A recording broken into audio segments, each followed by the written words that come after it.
Bonjour à tous, bienvenue dans le replay des lundis de l'orientation. Hier, nous étions le 13 janvier et nous démarrons cette session de webinaire donc consacrée à soutenir les parents dans l'orientation de leurs enfants. Voilà, vous aurez vu passer certainement des publications sur les réseaux sociaux, notamment sur LinkedIn, Insta et Facebook aussi, sous Maca Academy. Donc tous les jeudis, je mets le sujet du lundi à venir. Donc vous trouverez tous les jeudis les sujets et puis un petit rappel dimanche soir aussi sur les sujets à venir. Donc le sujet de cette semaine, le bon timing en orientation. Ce sujet, il vient tout simplement des questions que me posent les parents régulièrement. Celle-ci, c'est une de celles qui ressort le plus. Quand commencer l'orientation avec son enfant?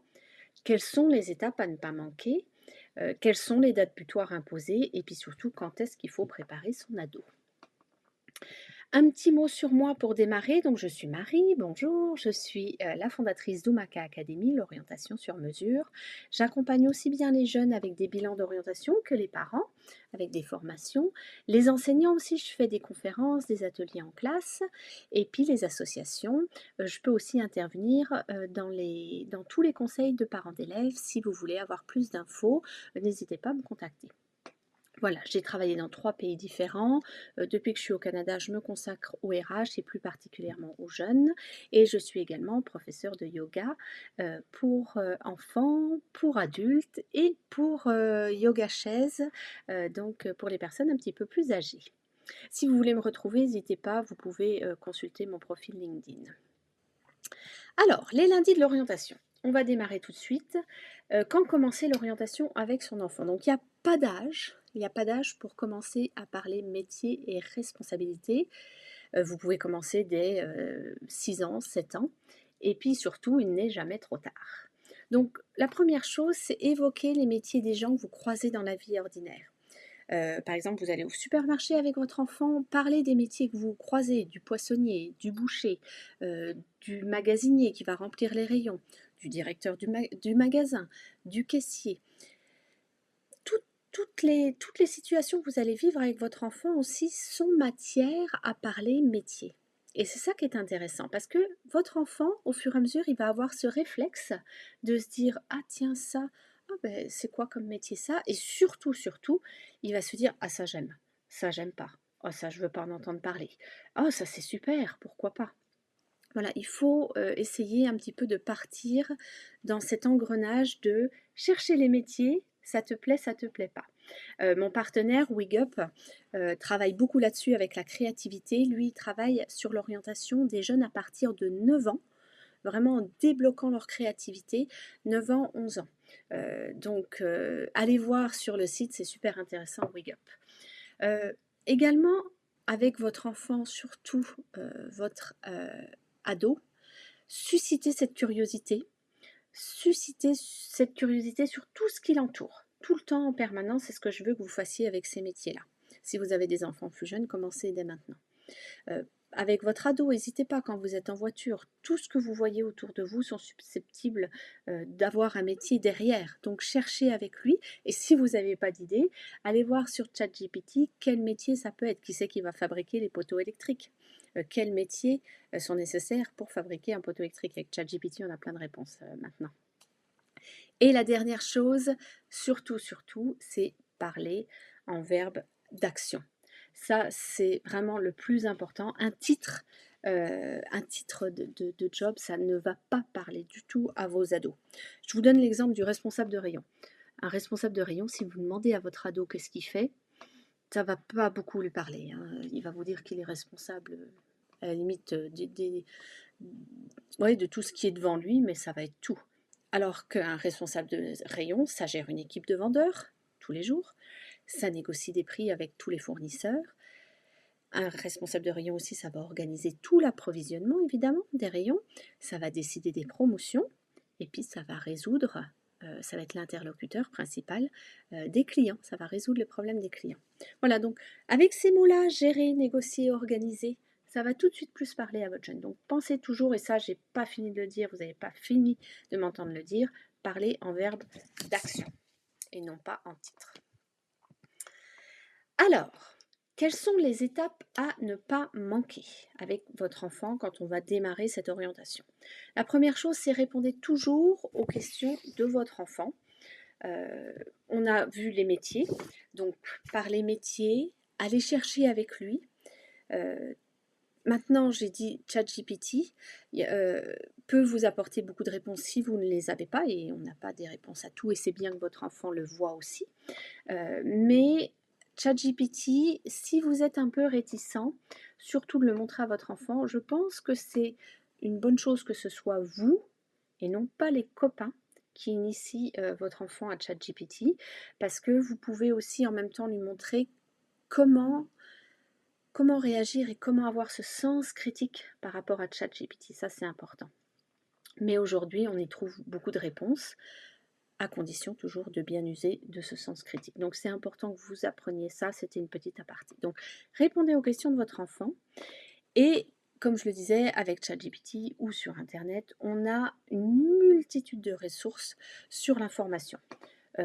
Mes préférés, ça va être Alice en Alberta. C'est un site qui est aussi bien en anglais qu'en français. Vous trouverez beaucoup plus d'informations en anglais, mais il y a quand même une partie des informations qui sont en français. Vous tapez un nom de métier, vous allez trouver le descriptif du métier, quelles sont les études pour y accéder. Ils vont vous donner des noms d'universités, vous pourrez aller voir en détail quel est le programme d'université, etc. Donc c'est un site qui est très bien fait. Vous avez la possibilité aussi d'aller faire des tests de personnalité, etc. Statistique Canada aussi est très intéressant parce que si vous tapez le NOC, donc le NOC c'est le numéro du métier entre guillemets désigné par le gouvernement du Canada, quand vous trouverez un NOC dans Alice, vous pouvez aller le chercher sur le gouvernement du Canada, vous tapez juste NOC et puis le numéro et vous allez trouver le descriptif du métier. Et étonnamment, pour un site du gouvernement, les descriptifs de métier sont très bien faits, vous allez voir c'est beaucoup des verbes d'action. Donc si votre enfant vous parle d'un métier, que vous voulez aller creuser ce métier, je vous conseille d'aller sur Alberta Alice et puis après d'aller voir sur le NOC dans le gouvernement du Canada. Après, la dernière ressource que j'aime beaucoup, c'est LinkedIn évidemment. Si vous avez LinkedIn, n'hésitez pas à faire taper le nom du titre ou du poste dont vous parlez avec votre enfant et là vous allez pouvoir trouver des personnages, vraiment des personnes réelles qui font ce métier, qui ont un parcours, en espérant que le profil soit bien rempli, mais qui ont un parcours varié, différent, des études différentes. Donc c'est super intéressant pour montrer à votre enfant que ce qu'il veut obtenir, il y a plein de personnes qui l'ont obtenu, ce poste-là, mais complètement différemment, avec des études différentes, des expériences différentes, etc. Donc ça invite à la diversité, à la variété, et surtout ça montre que c'est pas une voie qui est vraiment spécifique et unique. Et ça c'est très intéressant pour votre enfant. Le choix des spécialités aussi évidemment quand on parle des étapes à ne pas manquer est crucial. Le choix des options. On va le voir tout de suite plus en détail. Donc le mot d'ordre, quand on parle de timing en orientation et des dates butoirs qui sont imposées par l'enseignement, le mot d'ordre est forcément d'anticiper. C'est aussi anticiper, aussi c'est le A de Access de ma méthode sur l'orientation. Alors, on anticipe. Mais pour anticiper, il faut savoir. Alors, les dates butoirs, ça va être en classe de 7e, à l'entrée du junior high school. Hein, je suis en Alberta, donc je parle avec le nom des classes de l'Alberta. Donc en 7e, au début du junior high school, enfin début, oui, 6e, 7e, on va vouloir donner un choix d'options aux enfants pour qu'ils découvrent des métiers. Souvent, il y a des options super intéressantes. Il peut y avoir théâtre, menuiserie. Qu'est-ce que vous pouvez avoir pour les jeunes aussi? Plein d'orientations, vraiment plein de classes différentes qui peuvent leur donner envie de découvrir plus. Après, surtout, ça va être la fin du junior high school, donc 8e et 9e qui vont être très importants, surtout fin de 9e. Donc là, il va y avoir une date butoir, il va falloir choisir les classes pour l'entrée en high school, pour l'entrée donc en secondaire. Donc il va falloir souvent choisir 2 spécialités. Donc là, je vous conseille de réfléchir avec votre enfant, s'il n'a pas du tout idée de ce qu'il veut faire, de prendre quelque chose de très général, de quelque chose qui peut l'attirer ou quelque chose sur lequel il se pose des questions. Est-ce que ça me plairait? Est-ce que ça ne me plairait pas? Là encore, vous avez vraiment une multitude d'options, aussi bien manuelles, donc vous allez retrouver la soudure, la menuiserie, la couture, que plus classique, il va y avoir du théâtre, il va y avoir du business, il va y avoir tout ce qui est de nouvelles technologies avec vidéo, 3D, programmation, etc. Donc, choisissez, s'il n'a pas d'idée encore définie, choisissez des choses qui vont lui ouvrir l'esprit, comme en 7e en fait. En classe de 11e, ça va être beaucoup plus important, ça va être à nouveau une date butoir. En classe de 11e ou fin de 10e, on va aussi, fin de 10e, fin de 11e, on va chercher cette fois-ci des options qui vont lui apporter des points ou qui vont lui permettre de rentrer dans sa formation post-secondaire. En effet, que ce soit les universités, les collèges ou les certificats, parfois demandent vraiment des spécialités spécifiques pour rentrer dans ces études-là. Donc c'est ça qu'il faut regarder et souvent les cours de 11e sont le choix des cours de 11e, donc on choisit en fin de 10e, sont très très importants. En classe de 12e, il va falloir aussi finaliser ses cours, donc c'est-à-dire il va souvent falloir avoir 2 cours ou 3 cours, donc niveau 20 ou niveau 30, pour les valider, pour pouvoir les utiliser dans le choix des universités ou des collèges ou des certificats, etc. Donc, grosso modo, à chaque fin de classe, à chaque fin d'année scolaire, dès la 9e, on va vous demander de faire des choix. Donc ça veut dire, si on va rétroactivement, ça veut dire que dès le mois de mars, il faut commencer à réfléchir à la plupart du temps, c'est des options ou des cours que vous allez choisir. Donc ça, c'est vraiment à bien prendre en compte. Pensez à cette date, mars, à partir du moment où votre enfant va commencer, dès la 9e en fait, quand il va penser à rentrer en secondaire high school.